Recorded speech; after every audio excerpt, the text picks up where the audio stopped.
ZombieTech. Welcome to ZombieTech, a forum for engineers, scientists, and inventors to ponder on the technologies needed to survive the inevitable zombie apocalypse. She's Eddie. He's Whisker. And who do we have this week? We have the chef. The chef. The chef. That's a bit, I don't, how do you become the chef? Mostly you just claw and fight your way to the top, I guess. It's probably a bad way to answer. Let As me long, start. as long as you don't eat brains along the way, I think we're okay. Yeah, that's probably the starting point. Question 1. Do you eat brains? No, I don't. Wait, what kind of brains? Like that. Oh. That sounds okay. You're in. Oh, man, what kind of brains? They do have dishes that involve brains, right? There definitely are some. Yep. Is it head cheese? Is that what they call it?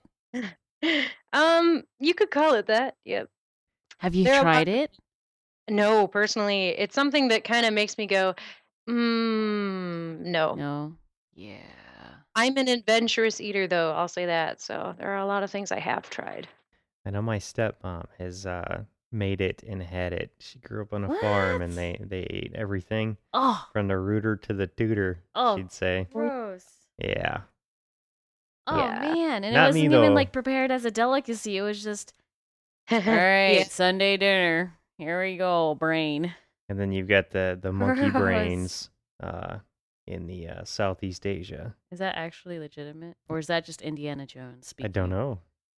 I don't know. I want to say it's legitimate because I think it's cool, in that kind of way. Like, whoa, they're eating that. Ew. But I'm watching it and I can't look away. You just want to see if they start gagging or if they actually enjoy it. Yeah, I mean, kind of in the movie, it makes you look at these people and go, that's amazing. They're not gagging. They look like they're enjoying it. These are really good actors. Or they actually are enjoying it. And then you really question yourself because you're watching. Yeah. Yeah, So you are a chef, I am. and are you like head chef, sous chef? What kind of chef? I run a kitchen in St. Paul right now. It's Wow. a little religious institution place, so it's a good job. They treat me really well. I get to build any menu I want. There's no restrictions or anything. So Awesome. first thing they told me in culinary arts was like, you're never gonna get to use all the ingredients you want ever again. You're gonna have to be limited to a budget and blah blah. I was like, wow, that sucks. Why am I in this? And then I found this job. I was like, they lied. They lied. So Nice. yeah, I'm Nice. thoroughly enjoying it. I like my work. It's definitely a passion of mine. So Nice. And like, what would be an example menu of yours? it really ranges because I have a lot of people who are really willing to try anything. So Oh, one day I'll do Thai, and the next day I'll do like full bore all American food. sure. So and then the next day from there it'll be Mexican. So it really just depends on what I made the week prior. So. Oh, so I guess I'm trying. So is it like is it like a restaurant or is it a? Nope, it's like a novitiate is what it's called. Oh, So there's actually a group of men. They come in to train to be priests essentially, and they ah, live there. So I feed the whole group of men training. Yeah, gotcha, and gotcha. it's a good job. So Very cool. yeah, Very cool. yeah. And how long did it take for you to become a chef? This is 6 years in the making right now. So Oh, okay, the 2-year program. I had done 2 years of college prior to that. So okay, okay. and then afterwards was work in the field, just kind of boosting my way up until I could get my credentials knocked in. Sure, sure. Now, a lot of our guests that we have on here, not all of them, we've had a few authors and scientists and whatnot, but a lot of them are into engineering, and a lot of the things they do are more obviously applied to the topic of the show. But I got the idea a couple weeks ago that what we're really lacking here in something that we haven't covered in a lot of detail, we've touched on it a bit here and there, is that the sort of food infrastructure that we have in Western culture is good, good dandy. But if Mhm. there's zombies running around trying to eat you, it no longer really functions as intended, and most of the population will starve, die, become zombies and enemies. So it'd be really good if people were to spend a little bit more time thinking about how much uh, what type and how to store food in case there is any interruption in the supply chain. That's definitely a good thing to start thinking about now. Because honestly, to get enough food supplies stocked up for any substantial amount of time where you're like locked in someplace, it's going to take some effort. So, canning is obviously the number one way to preserve foods, and drying foods is the second best way. So, I mean, you can can pretty much anything. Hmm. I mean, I've Meat? literally seen tutorials on canning bacon, Ugh. Mm. which actually turned out pretty Ew. amazing afterwards. Did It it? sounds gross. Yeah, it's really good. You can buy stuff that's already canned, like tack back, if you've seen that. It's canned bacon, Huh. comes out in like a little weird cylinder, and you unfold it, and That it's like is wrapped in just paper. too Yeah, weird. it's Wow. covered in grease as would be expected, and lard, and you just kind of pull it off the paper, throw it on your skillet, heat it up. It's already fully cooked. Tastes really freaking good. It's probably really bad for you. Uh, Yeah. can't really say anything for the nutritional value of bacon except heart attack, but you know. Well, a lot of that, it's a heart attack It's called job when used security. as part of a modern diet, it causes heart attacks. When It's you don't have true. access to protein, bacon's really good for you. Is it? Oh, absolutely. Yeah, I mean, you're getting all of the natural fats your body wants and needs when you're expending a lot of energy. So, I mean, there's going to be a definite high demand in an apocalyptic scenario where you are working probably 10 times as hard as you did at any job you had prior, unless, you're manual labor, which will keep you pretty fit. But, I mean, let's be honest, most of us have pretty quiet jobs. Right. So Right. later on, it's going to be important that we feed those muscles, and protein's got to happen. So, Hunting's probably going to do something for you if you can get your hands on enough bullets or trap works to hunt, yeah, but yeah. there are other ways. Now, I grew up on canned stuff. Both my sets of grandparents had, large enough land that they grew things and they Mm, canned their tomatoes and potatoes and beans and all of these things. And they would hunt and uh, deer and pheasant and whatever. And Mm-hmm. so I grew up in that sort of mentality that you can go out, you can get your food, you can store it for long periods of time, and it can taste really good. You can make really good stuff Yes. with it. So to me, the idea isn't all that strange, but it seems that for most people, it's a completely alien concept. It's totally out there. I mean, the percentage of people in the US that cook their own food nowadays is like super duper low. Hmm. Nobody cooks anymore, which is shocking. I work with a volunteer group, and one of the day camps we did for kids was a cooking day camp. And I pulled out some measuring spoons and cups, and I was like, "All right, who wants to do some measuring?" And they all just stared at me wide-eyed. Like, "Wow, that's a bad sign." So all right, let's start with this is 1 cup. And how many 1/3 cups go into 1 cup? Blank stares. Oh my Okay. gosh. Like that, there's 3 kids. 1/3, 2, and 3. That makes 1 cup. Okay, start over with teaspoons. So it was really eye-opening. I didn't realize that there were that few kids who really cook. And this was not like a super diverse group, I wouldn't call it, but Well, I don't these are think they kids have that would have a measuring cup app yet, so it's not Golly. quite out yet. They're working on it, I'm sure of it.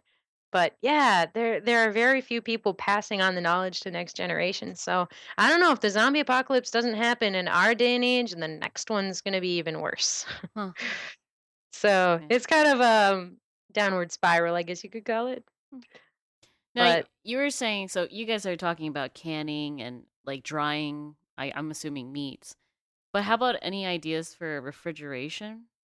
What would you do for refrigeration's gonna be tough. mm, Really, it's gonna have to be a lot of dry goods or stuff that can stay stable temperatures. Like root cellars were what they had before. That's what we're gonna have to go back to. mm. yeah. So dig a My hole in the grandparents just ground kept and everything in the cellar. It was fine.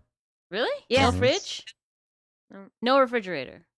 If Well, a lot of you the meats can cure and dry without refrigeration too, which is not something we think of nowadays because we're like, oh my gosh, bacterial infestation, which is true, but if you do it the right way, you're not gonna get sick. So what's the right way? The right way is kind of a day by day process, hanging the meat and then cleaning the meat and then curing the meat. It's a lot of work, which I think we'd have time for in the zombie apocalypse, but Right. it all depends. If you've Now, got a nice base set up, you could do it. now what do you mean by like cleaning the meat? You mean like there's like a a a layer of mold that grows over that you have to clean off? Well, when you hang the meat, it starts out with just like first you're gonna drain it, so you gotta hang the carcass from like a tree, for example, is how you'd Sure. start. And then you have to drain the blood, otherwise everything will go rancid. And Oh, then after that's done, you're not skinning it or anything at that point. It hangs a deer you'd hang for like 3 to 5 days. And then after it's hung, the meat, those proteins in there are gonna break down more, which makes it tender. So when you cook it, it's not like trying to chew on a chunk of wood. sure. Um, so after it's hung for like 3 to 5 days, then you'll strip off the exterior, which is going to be the heavy lard in the wintertime, and you can use that for cooking still. And then you'll strip the hide, of course, first, and clean out all the different muscle portions, and then cut for storage. And if you're going to do curing, I think the best way is probably still going to be salt cure if you can get your hands on it. Mm-hmm. I mean, it really depends on what you have access to. If there's nothing like that, it's gonna have to be like a clay cure, which is really old A school. clay cure. Clay, What's yeah. that? You'd pack the meat in like layers of clay. Huh. That's how they did it. And then you'd like bake it in a fire, and the end result is like beef jerky, Huh. something to that effect. I guess to So a certain extent clay is salty. I see a lot of deer. I see a the lot of minerals, deer licking clay it's from where got the I'm at. minerals and stuff to more press the meat and keep it from just like breaking down or getting gross and infected with gross things. So So, yeah, I've never done any hunting of any sort in my entire life. East Coaster. Yeah, I'm an East Coaster, and we are like anti-gun, so to speak. Although now being in the Midwest, I'm a little more open-minded about it. But when you it all hang, depends are, but yeah. when you hang a carcass for 3 to 5 days, it doesn't start rotting.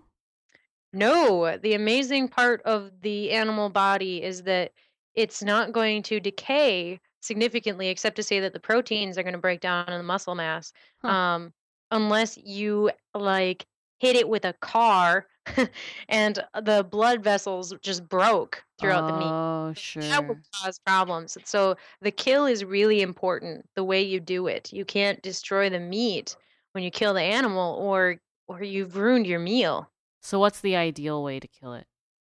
The ideal way is going to be a heart and lung shot if you're using firearms. If you have to do trap, it's got to be catch by the leg and then a quick. This sounds so morbid.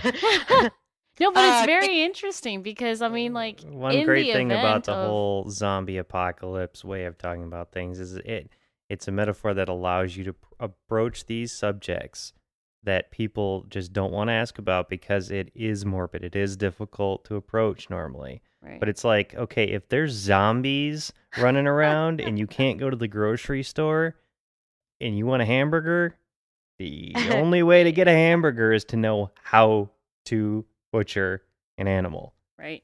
Yeah. And so, all right, if you guys are comfortable with it, I'm comfortable then with it. the next step would have to be if you're catching via snare, larger animals don't really work so well for snare, but Hmm. smaller ones like a rabbit, for example, it's a quick throat slit and Hmm. drain it. So you're not actually damaging anything in the animal for muscle muscle portions. Hmm. Obviously, though, I mean, rabbits are probably not your best choice considering we can't digest their meat properly. So, Oh, quick fact there. Yep. really? If you tried to live on rabbit and celery, I guess you'd die. Wow. Yep. It takes more energy to break down the proteins of rabbit meat than you'd actually get back from it. All right. So for those dieting, Yes, eat your rabbit rabbit and and celery. celery, which is really weird because rabbits eat celery. I know, right? Don't you I think know. rabbits would like lose weight then instead of I getting think fatty? there's a connection here, but they digest things differently, different Sure. body process. But Sure. for us, it's probably something that we think of as like, oh, wild game. I can catch whatever and eat it, and I will be fine. Not necessarily. Gotcha. That's Gotcha. also a really interesting thing I also found was thinking about corn because a lot of people I've talked to decided that when they have their zombie apocalypse base all set up, they're going to plant cornfields Right. and they're going to feed everybody with corn. I was like, yeah, but corn may grow really well for a while, but it sucks the most nutrients out of your soil, which means eventually your ground's going to be infertile, which means you can't plant anymore. And Right. we don't really get anything from corn unless we add some kind of acid to it, like lime juice, Hmm. for example. Corn really does nothing for us. Hmm. Like, so you'll get really, really sick and probably get scurvy. Yay. Yeah, a lot of the health problems we have in Western society there at this point are because we have uh, changed most of our diet over to an engineered form of corn that is almost all fructose. And it Yep. just really doesn't have what we need to be us. It Mm. has things that And our body are like, ooh, I like that. Yay. But in the yes, long and good term, luck getting your hands on any kernels that you can plant that are not that. True. You can't get any seeds nowadays that True. are going to continue producing. It's yeah, a one-time. the Monsanto stuff is designed to not be able to go a second generation because they want to build it in so that the farmers have to buy it again and again and again.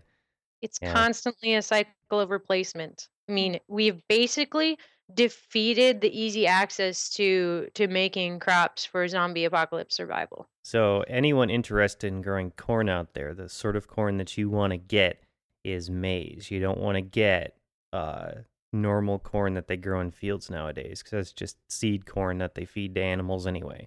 You want to get old school maize, and it's getting harder and harder to find. So get some seeds Yes. now while you still can.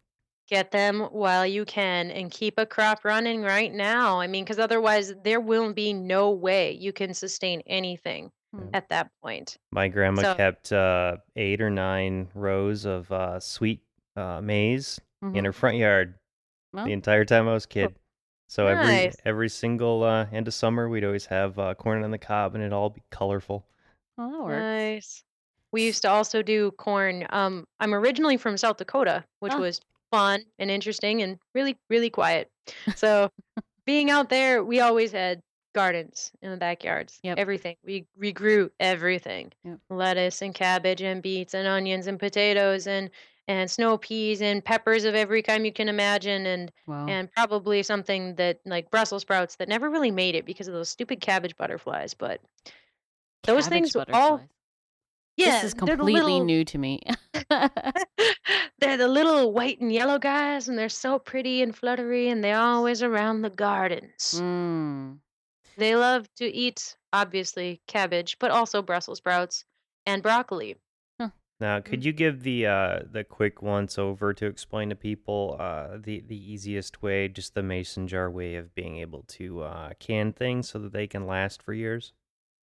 Yeah, canning the following the process is super important too. You can't skip processes in this because if you do, you'll most likely end up with bacteria locked into a can that could kill you. Mm. So there's going to be the initial cooking process. You take your product. So say you're going to can potatoes, for example, and you're going to peel them, wash them, peel them, and then cut them and cook them. And you cook them first so that whenever you're using them later, they're just ready, edible, gonna go potatoes. So cook them and then put them aside, and your cans have to heat in a big canning pot. I'm sure you've maybe seen these. They're really super tall, and they're usually like pressure. Or they've got the lids, and they've got a little pressure gauge on them and stuff, so you can see like the ultimate, like the total heat that's going on in there. Heat your cans, and then fill, and then you've got to put the lid on, and then put them back in again. So reheat until that lid gets a seal, and you'd have to break that seal to open it again after it's cooled. Hmm. A So lot of the you just younger listeners aren't gonna be too familiar with mason jars. You don't see them around too much anymore. But that's when you go to crack one open, it's very cool because you have to take the ring of the top off, and then it still has the sealed lid on it, and it has like a little rubber seal on it, and you have to sort of peel that back just a little bit to let some air get into the jar before you can get it open. So, what step do people skip most that ends up allowing bacteria to go in? People either contaminate the product at the beginning stage. So green beans are especially hazardous for this reason. Mm. They don't clean them properly, or they've got them sitting on a tabletop with some other foods, and they get contaminated somewhere along the lines. And Uh, then they'll cook them just till they're warm and just start to get tender because they don't want the green beans to be mushy once they go in the can. And sure. then they put them in their can, and then they'll screw on the lids and maybe not seal the lids again. Hmm. They figure the heat from the green beans and the can itself will be good enough and close it up and put it in their cupboards. And sure, it looks pretty well sealed, but there's not necessarily the right air gap. There's not the right amount of pressure inside the can. Oxygen is still locked in it. Mm-hmm. Bacteria feeds off oxygen. Mm-hmm. It needs it to grow. And if you don't do this, there's going to be a serious infestation by the time you open that can next. So And I then, mean, there are cases of people literally dying from poisoning because of yeah. canned foods. So yeah, it could be really tragic. You think you're like saving your family in the apocalypse, turns out you kill them. It would be bad. So following the guidelines Awkward. is important. Yeah.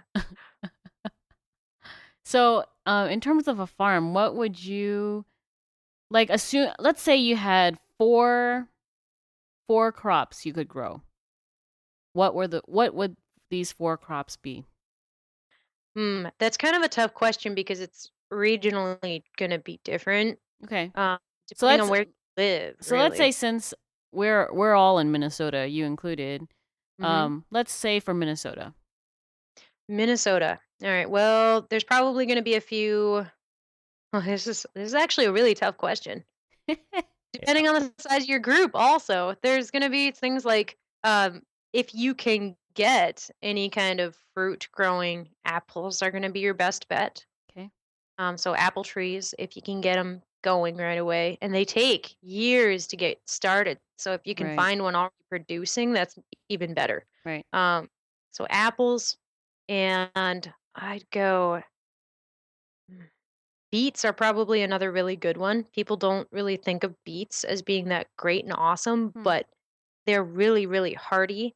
They're super good nutritionally speaking. They carry a lot of fiber, which is going to be tough in the apocalypse. And I don't know, I like beets, so there. And third one, oh, can I say it? Potatoes, definitely potatoes. Okay. Also, another hardy crop, grows well in Minnesota, produces a lot of food. It goes a long way. It's a heavy starch, fills your stomach.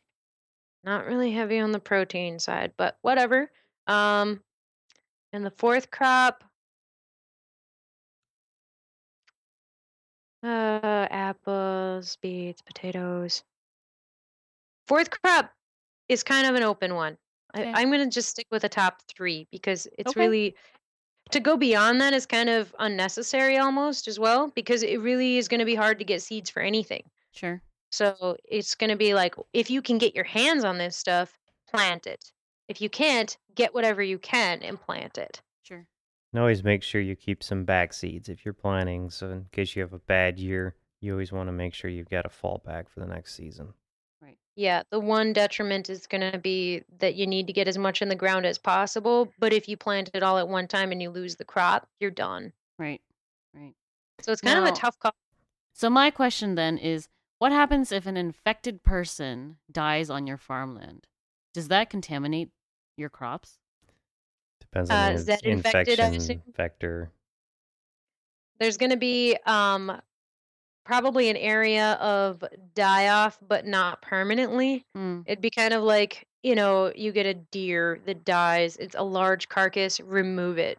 Don't let it sit and rot because that will it So it's it not like is the good soil large. fertilizer.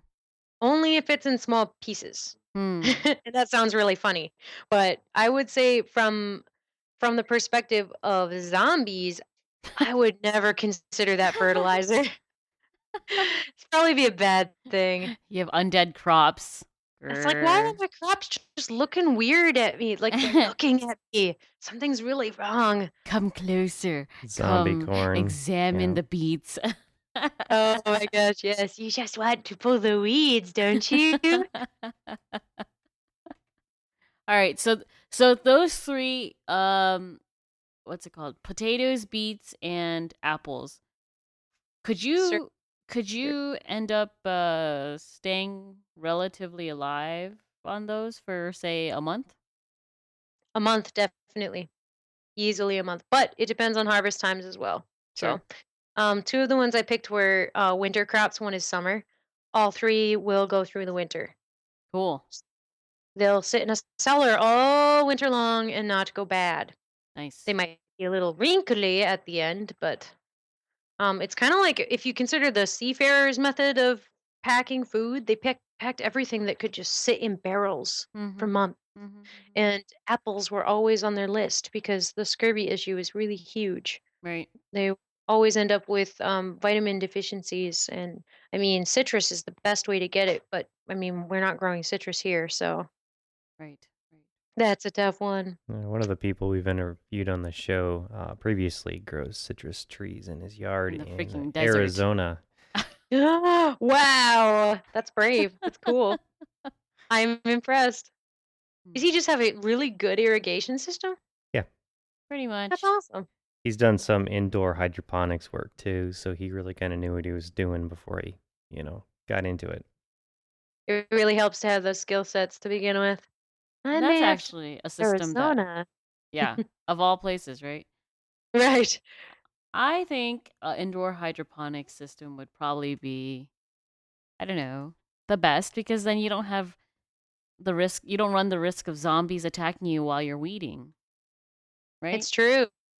I mean, also though, if you've got a farm clear out in the middle of nowhere, zombie attacks are probably going to be pretty limited in the first place. True.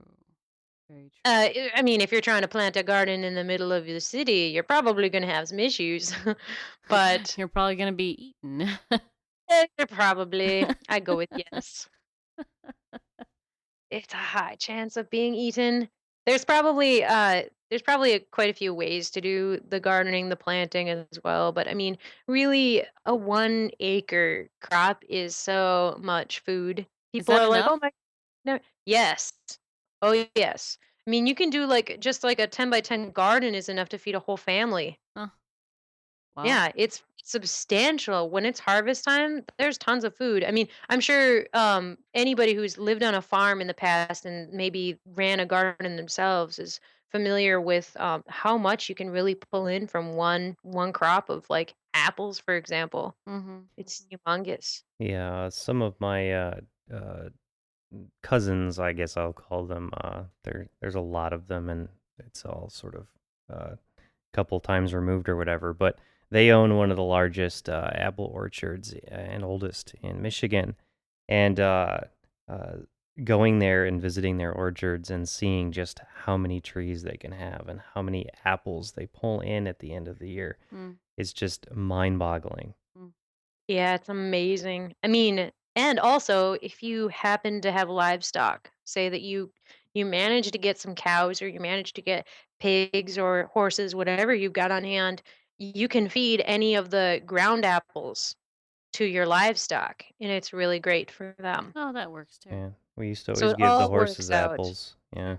So, Yeah. in terms of like livestock, if you had the choice of one livestock animal to breed and raise, which would you choose?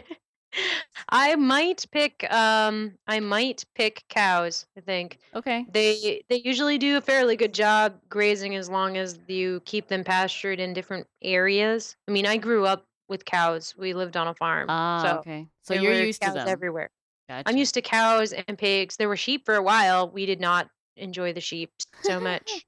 They're actually really complicated, I guess. So, the sheep didn't go so well, but yeah, the cows and pigs were good and easy to care for. Cows are going to eat a lot more, but like I said, if you just have like two or three, that can produce enough milk for, another protein source, and that's also going to be calcium. So, there's one. S- That would be good, I think. So would it be better? So I would have chosen chicken. because then you Chicken get is all eggs, right?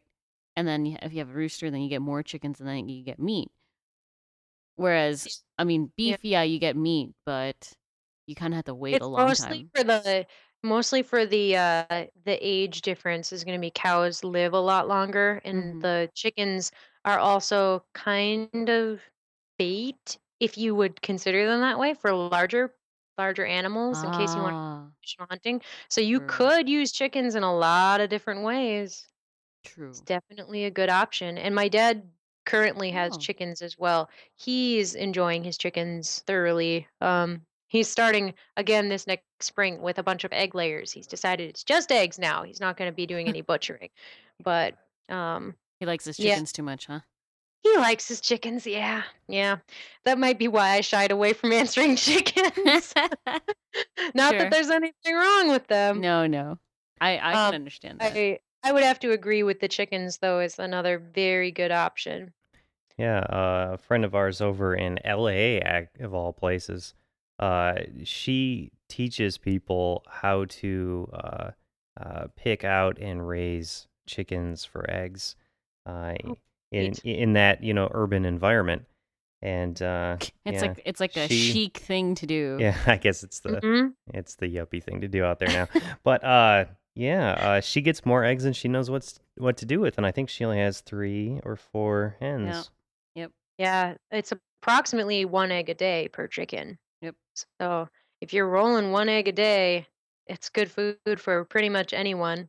I've Mm. never heard of I've never heard of someone with a serious problem with eggs. I mean, it's definitely there, but like the majority of people are going to be able to tolerate eggs. Sure. But Now, a question. So these days, people here eat three quote unquote square meals: breakfast, lunch, dinner. mhm. And when it comes to like the zombie apocalypse, do, is immediate rationing okay? And like, what's the minimum amount that people have to eat in order to, I don't know, handle the stress as well as the extra uh, activity? Do you think? The demand is going to be really high. It's kind of there's not going to be a way to balance it either. You're going to be expending massive amounts of energy just to survive. You're either going to be on foot traveling or the work you're going to have to do to upkeep some semblance of a base of operations is going to be intensive. So, you'll be expending at least the minimum what they call the minimum Mm-hmm. for an active lifestyle, which is 2500 calories a day. And and there's no way you're going below that really. Mm, Just to stay warm in the wintertime, unless you have another heat source, is gonna take a ton of energy. right. So when it's the most difficult to get food is when you'll be expending even more energy. Mm, And this is why back in the day when they first started settling this upper area with the cold and everything, you had so many people dying all the time. They weren't prepared for it. So you yeah. get like a bunch of people come in, they set up a town, and then suddenly the blizzard rolls in and they have no food and they're all just huddled together dying because they weren't prepared. Right. You've got to set up enough food sources for that in the winter. Chickens, like you were saying, can come indoors, but Excellent. yes, they do stop laying eggs unless they get that regular sunlight, though. Ah, Yes, it's dang kind of it. tricky. So there's that one flaw to the awesome chickens. Um, the the physical requirements in the zombie apocalypse is mostly going to be hard labor. You're going to be working every muscle in your body all the time. Mm, And anytime you're doing that, you need heavy protein loads.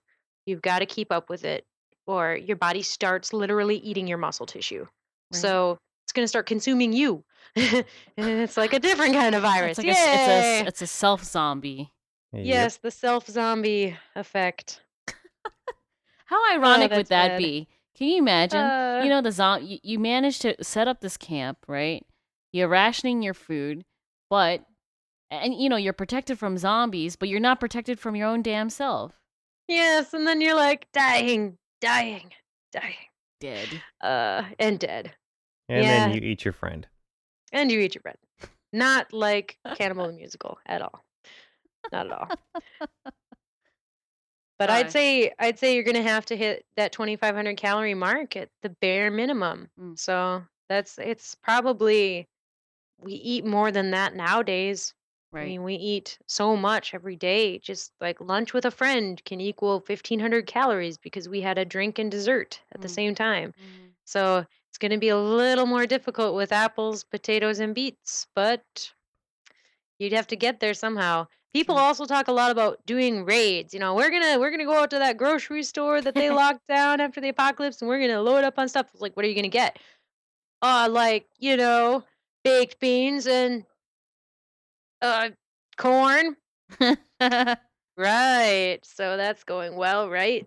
Well, you're gonna be Um, farting, tooting, and and you're gonna crying because be you and still pooping feel hungry. kernels. Yep. Yep. Yes, that's probably not a good plan. There's gonna be stuff that you can still get your hands on if you've got access to the extra resources. There's gonna be like quinoa is something that all grocery stores have pretty much nowadays. Mm-hmm. And that's a complete protein in a grain. Mm, that's great. Which is like, oh, well, we don't have to eat meat to get a complete protein. Because people are like, well, beans have protein. Yeah, partial protein. You're like Mm. halfway there. You have to combine beans and rice to get a complete protein. So, what would you say is the most important? Is it protein? Is it carbohydrates? Is it like what among these categories is? You're made of and run off of all of them combined. Well, I understand that, but I Yeah. mean, like, if That's why I if mentioned there the is sugar only thing one, earlier with the corn, because it's only a fructose. You're not getting your sucrose and your other sugars, no, I and get your that. body can't do what it needs to do with only one of the sugars. It needs all, what are there, four main sugars? Yes. Yep. There's going So, to be a combination of things, but protein and carbohydrates are pretty much the top of the list. okay, There's a lot of places to get them, yeah, but yep, it's how much of each you're getting and combined that makes the body function at its optimum. right, So if we okay, have like the beans and rice, that's perfect together. Just hmm, rice, not so good. Just right, beans, not not so so good, good. right, right, High fiber, that's about it. right. Which is another concern I had when people are starting to talk about MREs. I'll just load up on MREs and that will get me through the apocalypse. For a week or two. A week, maybe, or two?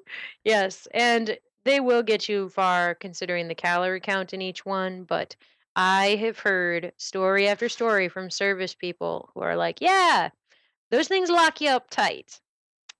Oof, Don't eat anything with cheese in it." oof, Like, wow, that's probably also very bad for me if I'm eating all these fake cheese processed foods that come in the MREs. They're right. high calorie, yes, and they were designed to be balanced. I mean, scientifically speaking, they are balanced. But when you actually put them into practice, these guys and women in the military are suffering Hmm. in various ways because of things that weren't quite accounted for. Like what happens if you get all cheese omelets for like 8 meals in a row? Probably not good for them, huh? Probably So not. if you get a good combination of MREs, maybe you could do it for a while, but eventually it's going to take a toll on the body. Sure, sure. Any diet in the apocalypse is going to take a toll on the body. The goal is to make things as balanced as possible with what you can work with. It sounds silly, but if you can raid a vitamin store, do it. Right. Go and get those things because your diet is going to be seriously lacking in so many ways. If you don't supplement with something, you'll start deteriorating health So, in any. right. So, besides a multivitamin, what would you recommend for vitamins? Let's say we're on your diet of beets, potatoes, and apples. We're going to die. I'm just kidding. We'll be fine. Really, really, we'll be fine. I can't prove that that's going to be a perfect balanced diet either. I just know what would survive in a Minnesota environment, and that's Sure. what I would suggest. But if we're doing that, vitamin C is going to be probably a vitamin that's regularly supplemented. Mm, Our bodies can take that in pill form really easy. mm-hmm. Calcium can also be taken in relatively well up to a certain age. Otherwise, it's just kind of flushed from the body as you don't need it. Mm-hmm. Mm-hmm.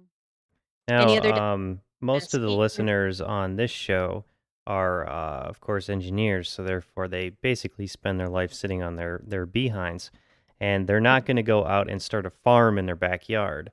What types of foods can these guys go out and get some extra of to say put in the cellar that's just available on the shelf?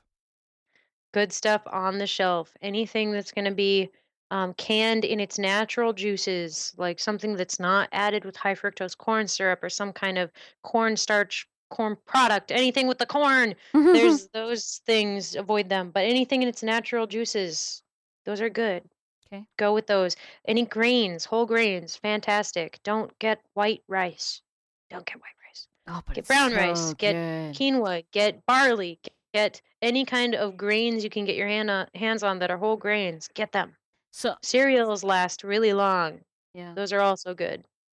I think quinoa is would be a pretty good option. I've never had it before. Is it good? It's pretty tasty. Hmm. Yeah. I Okay. like quinoa. And there's a lot of ways to cook it. I mean, if you like rice pilaf, you'll like quinoa pilaf, for Hmm. example. Mm-hmm. If you like chicken rice casserole, you'd like chicken quinoa casserole. It's like a Interesting. substitute for rice. Sure. Pretty tasty. Sure. It also has, I think, a better flavor than most rices. Oh, That's just me personally. The texture I also appreciate.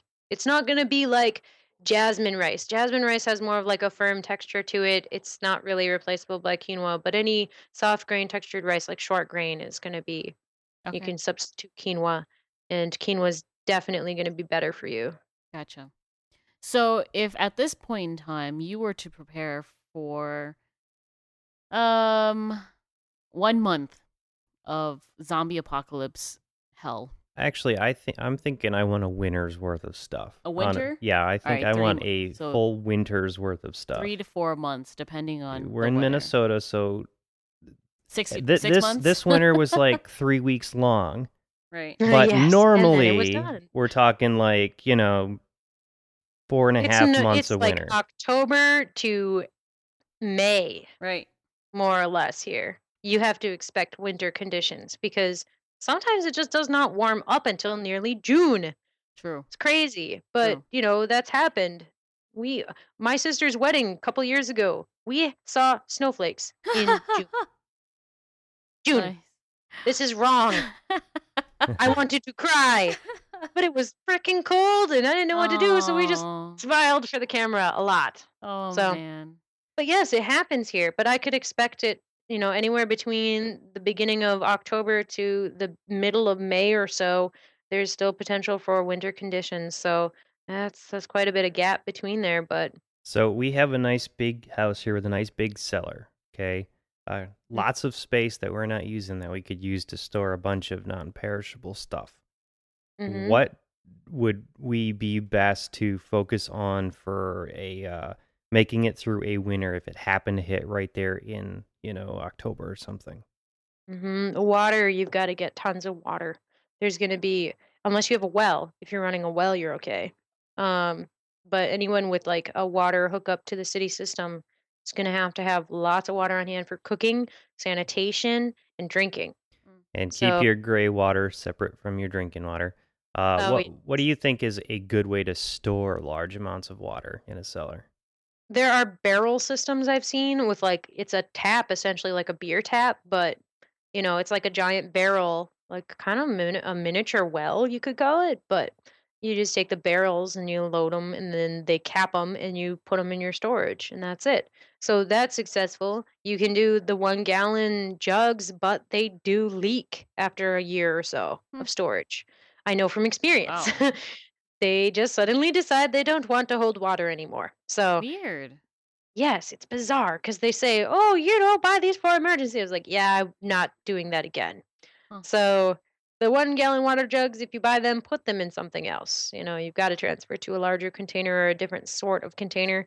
But probably the barrels. And then for removing water for use, just probably a pour system. If you can get a tap on it, like a faucet, that would be good. It's not going to be complicated to install one if you can do just the barrel and then rig a little mini faucet turn like you'd have for your outdoor faucet to it. Mhm. But And it's stuff really like that good to is have best. water around, even if you're not worried about zombies. You should keep a couple 20-ounce bottles of water in your freezer. And they'll stay frozen, and if the power goes out for a couple of days or overnight or something like that, the ice in those bottles will help keep your freezer cold, so everything doesn't thaw out. Mhm. You can keep a couple of 2 liters of water in your fridge. Addie and I do. Mm. so that if they need to turn off the water for any reason, be it maintenance or the city water has to have its checks every so often, and sometimes they'll turn water off for a day while they fix a problem. You should always just have some water around the house. It's so much safer to just plan and be prepared in advance. So water is definitely, like you said, it's got to be one of the first priorities. And I know it sounds silly, but they did say it's a gallon a day per person, which sounds like a lot. But when you consider cooking needs and sanitation and drinking, Mm. it ends up being that much. Mhm. We do a lot of backpacking and backcountry hiking and stuff, and we found that we go through a lot more water than we thought we would. Mhm. So we got a filtration system. It's a ceramic filter and attaches to a larger pump unit that you can just put the tube into a source of water. So, like a stream, preferably, or a lake. We've done it, we've used this thing in a lake with like tons of algae growth and Oh. just to see what would happen. And it Oh. did really well. This Wow. was some of the best water I've ever tasted because it's like pure, it's just water. There's nothing in it. It's Yeah, great. and if you So if guys you can would get like it, more large scale and technical solutions for this, you go back check out Zombie Tech with John SAZ. I think he talked about some large scale stuff, and John Cohn has actually built one on the TV show The Colony, where they had to purify water out of the LA River of all places. Ugh. oh wow, Yep. that's pretty amazing. Yep. He ended up using a Tesla coil to generate O3, and the O3 would basically take all the nasty stuff out of the water, and then sand filtration from there on out. Yeah. That is really cool. So I was reading your blog, and you mentioned that you and your friends went out, I guess, on a bug out camp, Oh and you yeah, guys yeah. practiced your zombie apocalypse plan. Can you tell Yes. me a little bit about that and how that went? Yes, that was fun. We went out with some friends and did a weekend bug out experience, and I learned a lot. There were things I was not expecting that just blew me off my feet. I was like, "Wow, okay, let's change plans altogether." So it ultimately it made me decide that my up north plan was not a good idea. Oh. It was actually a very bad idea. Because when you decide that you're going to go with a group of people, first of all, any more than like 3 or 4 Hmm. starts to get really complicated because of the social dynamics. Oh, And that was something I didn't anticipate. sure. I thought, we're just a bunch of friends. Let's go. Yeah. But things start to get tense at about day 1. So So, you like, start out, what were the issues? it was mostly like the competing ideas for how Oh. we should do things. So you start out with somebody who's a pretty fair leader in everyday circumstances where they come up with some good ideas. They propose them to a group, and people generally accept them as a good leader, and then put them in a situation where things are not going the way they had planned. Mhm. It doesn't always turn out the same. Sure. But in this circumstance, it happened to be that things didn't go so smoothly. Um, Towards like the end of day 1, things started to get a little bit rough. But Mhm. yeah, the competing ideas was complicated to deal with because um, people who had really good ideas were not often brave enough to voice them Mhm. uh, when they felt like there was someone else who was stronger in their personality than they were. Mhm. And it's So even you get, and it was a pretty small group. It was 4 people, right? yes, So, this I was mean, weird, though. I wasn't expecting it to right. be that obvious right away. Right. Right. Huh. But yeah, so ultimately it was like, well, okay, I know how I feel like I want to do things, but I don't always consider my ideas best. I think I Mm. like to hear other people's opinions, get them all together, just think about this as a group, brainstorm, and then come up with the best solution, like all Mhm. voicing ideas and opinions Mhm. together. Mhm. But, after I could see that a group that plans on working together like this may find that the strain is too much Mm. in the end, and they have to just leave, go their separate ways Sure. almost, or start by traveling separately and end up at the same destination. Sure. That was also another idea. Thought maybe that's the way to do it. travel separately to get to your end location if you're traveling. And then once you're there, things will probably be more okay. Mm, Like people are going to be a little more calmed down because they finally got there. Yes, they'll be frazzled because of all the stuff going on between point A and point B, but they will have made it. right, So they'll be more willing to work together. right. So, So yeah. so Although, one sec, I will say that in movies, the person who goes off on their own usually dies first. Yeah, the loner. Oh, yeah. Mm-hmm.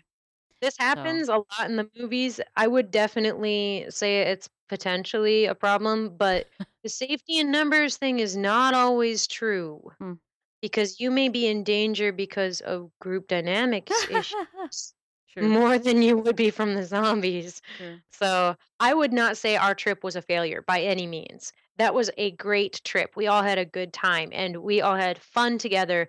And we just learned a lot about ourselves that helps us prepare for future adventures and trips out into the wilderness. Like, what are we going to do next? Okay, well, we'll try this now because we didn't like the other one. So Right. time for a rework. Sure, But yeah, sure. I would recommend anyone who has a zombie plan, please, please, please don't tell us about it 8 million times. We've heard them all. Go Ah! out and try your plan. Can you just try, please? I know some of them are complicated, but if it's a plan, shouldn't you test it? Yep, yep. See if the world explodes. I don't know. Try it.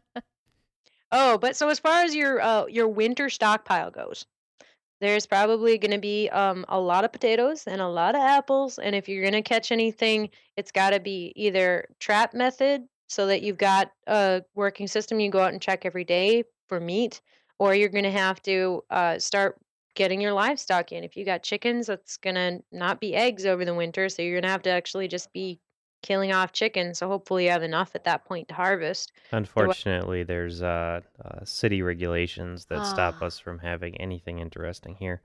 So No!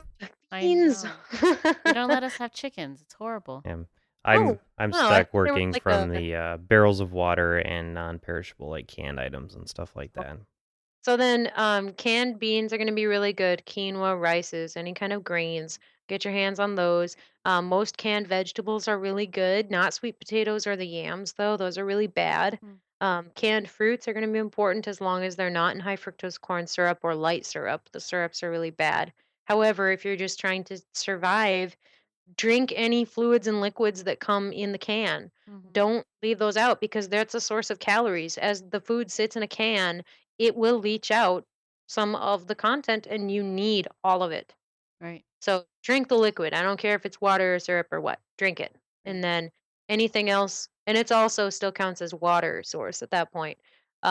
Anything else that you can get your hands on for vitamin supplements, keep them on hand, especially vitamin C. The body tends to do better just in general if you have more vitamin C in it. You know, get outside and get some sunlight during the day too. Otherwise, depression can set in, and no matter how much food you have, you're kind of done. right. So, balance is really the key. And if you're not getting balance, just do the best you can. Okay, so Addie's got a couple of questions that we like to ask every guest. Yes. Well, this one, so I do have one question, She always just does this. curiosity. Yeah, She always adds one. I always do. She's not supposed to do this, but she I always always does. do. So it's like part of the show now. So, is there any merit to the 5 second rule? No. Okay. If you drop it on a zombie, don't eat it. Well, Yeah. yeah. Actually, they've proven that the 10-second rule is even legit. What do you mean? 10 seconds You is can okay? can sit on the ground for 10 seconds is fine. So 5 seconds is okay. 10 seconds is okay, Yeah. but then 15 is not. I don't know about 15. They tested 10. But yeah, Wow. they've proved it's actually okay. So they're okay. Okay. But it does depend on the circumstances. Well, If yeah. you're spit in a pile of dirt, you're probably Gross. no second rule there. It's like, well, we're Gross. done with that one. But Right. I definitely would say if it's falling on your kitchen floor, you're probably gonna be okay. Okay. Gotcha. Okay, and I have to add this question because I am beyond curious about this. Sorry, I know. Okay. Do you ever notice that when snow hits, people go out in droves to buy bread, eggs, and milk? Yes. Why? I I don't I get it. the same mystery to answer. I do not know. It's like they What is think they're it? gonna die. French toast? I mean, I don't know. Pancakes? I don't know. They're like, maybe we'll have pancakes and toast and eggs. And I was like, what are you doing? Yeah, what are Right? you doing? Maybe they get weird cravings. I I'm am not sure. totally confused because it is always they're like people have been buying bread, eggs, and milk. I'm like, why? I They're don't like the know. worst things to keep in the time of like an emergency. They I'm don't gonna do have to just anything. buy these things when it snows to see what I do with them afterwards. Maybe I'll somehow release whatever knowledge it is that I don't have. I think I your don't know. scientific method is a little flawed there. It's a little bit whack, maybe. I could find the answer. Gosh. Okay. I can't help you there. That's all right. So That's just a mystery that will never be solved. I can tell you when my grandma does it though, because Why? she actually did get snowed in for 12 days one time. Wow. She went out and Wow. bought eggs, bread, and milk. She still had power, mind you, Yeah. but she went and bought these things and just sat there for 12 days and didn't really care. So I'm like, Well, well, as long as, it worked for her, maybe that's why. maybe. My grandma's Because been making phone calls. grandma said so. Grandma said so and grandma's best. That's Right. the answer. There you There it go. is. Okay. All right. So I'm going to finally get to the questions that I ask everybody. So, when you go to your zombie apocalypse bunker, what 3 tools would you take with you? Ooh, 3 tools. Huh. Mm-hmm. Any tools. Any tools, and I will even take. So, say you have like a knife set, that can be Mhm. 1 tool. Ooh, that's 1 tool? Yep, that can be 1 Wow. tool. Do you know how many pieces of equipment I have in a knife set? I do not. A lot. But if you count that as 1, Yep. that is 1. Okay. So, my knife bag is Okay. number 1. Do weapons count as tools, or are those separate? Those do count. Dang it. Mm-hmm. Okay. Uh, Second is gonna be my shotgun. Okay. I have to have it. Oh, I don't want the last one. I mean, like if you stick a bayonet on the top of it, I guess you could consider that too, but Yes, with my shotgun with a bayonet that I just constructed in my imagination. It's quite beautiful, actually. duct tape, it always Yes, works. it does. It does. Um. Uh, and then I suppose my shotgun constructed with duct tape and the 3 spare rolls attached to it doesn't count. 3 spare rolls of Duct tape. Oh! I keep my duct tape on my shotgun. It's just easier that way. You just hang it off the barrel right there, and it don't fall off unless you turn it, down. But you just hold it up anyway. Okay, so I can't count that. I'll take it. I'll take it. That is- That performance earned you the 3 We duct will- tape rolls. Yes. That All earned it. right. So we have duct tape and a shotgun in my knife bag. Ooh. And I'm gonna say the last one will be a crowbar. Okay. Last one's gonna be a crowbar because That there's works. so many uses for that. Because we're all gonna meet in where is it? Red Wing or where's the spam factory? Austin. We'll rendezvous there. We'll steal all the Gross. spam. Yes. Gross. And bunker down. Just Have you ever like been right there? It smells like spam. It smelled like the whole The place whole is just place. rank with You it. drive in and it, bam, spam. As soon as you get out of the car, it hits you and you know you're Oh there. my gosh. Yeah. Okay, so that works. Okay, and then the 1 book you would take with you. Hmm. The one book I would take. Makes me wish I could do a Julia Child's impression. Right about now, right? Yeah. Sigh. So I think if I brought my favorite cookbook, I'd get too depressed reading it. So that's no go. I can't say that. So I'll say I would take a Bible with me for inspiration of daily words. I would Okay. do that. Because Okay. it tends to be in darker times, can be inspiring. Don't read Job. Rest of the Old Testament. I Stay found away Job from that. very enjoyable. It He was, was you know, right. It made me grateful for my life. Hey, in a zombie apocalypse, I mean, Job, I mean, he's got it easy, right? Yeah, It's that's like true. boils, I got a guy over here trying to bite me. Yes. Boils. Loser. Y'all are What does he dorks. know?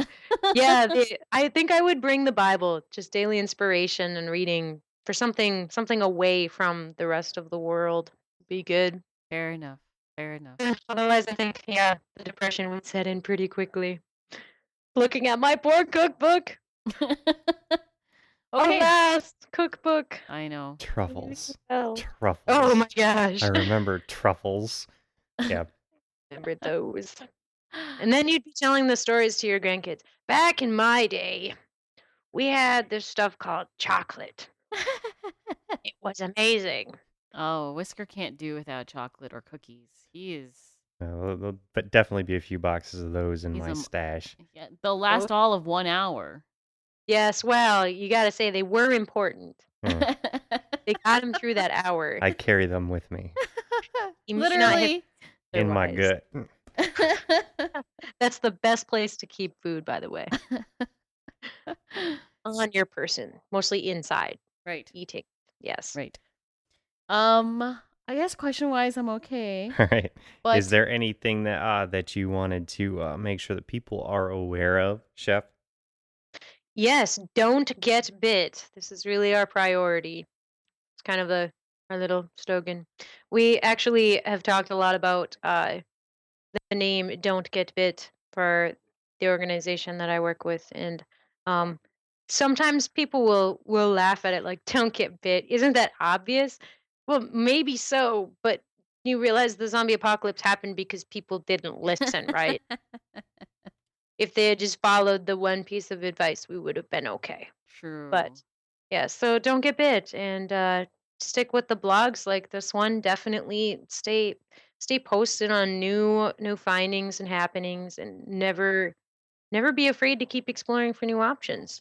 Try out the ideas that you have. Don't leave them sitting in your brain because, at what point are they good then if they go nowhere else? True. Very true.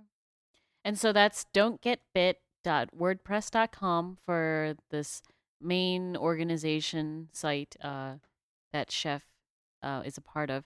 And by the way, they're totally cool because they also have a zombie apocalypse team and they also have someone who's bait.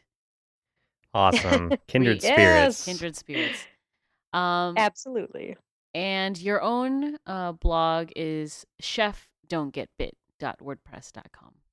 Yes. Yep. Cool. And she's got some awesome stories and awesome advice there too. So Well, thank you. definitely worth a read. All right. Thanks. And you guys can find this show every Thursday at ZombieTech.tv. You can follow all of Addie and my goings on and doings every day on Twitter at tymkrs. And you guys can come in and chat with us in our IRC. We're in there every day talking about silly plans and building our zombie apocalypse bunker. Indeed. Thanks for listening. We'll see you guys all next week. Bye. Bye.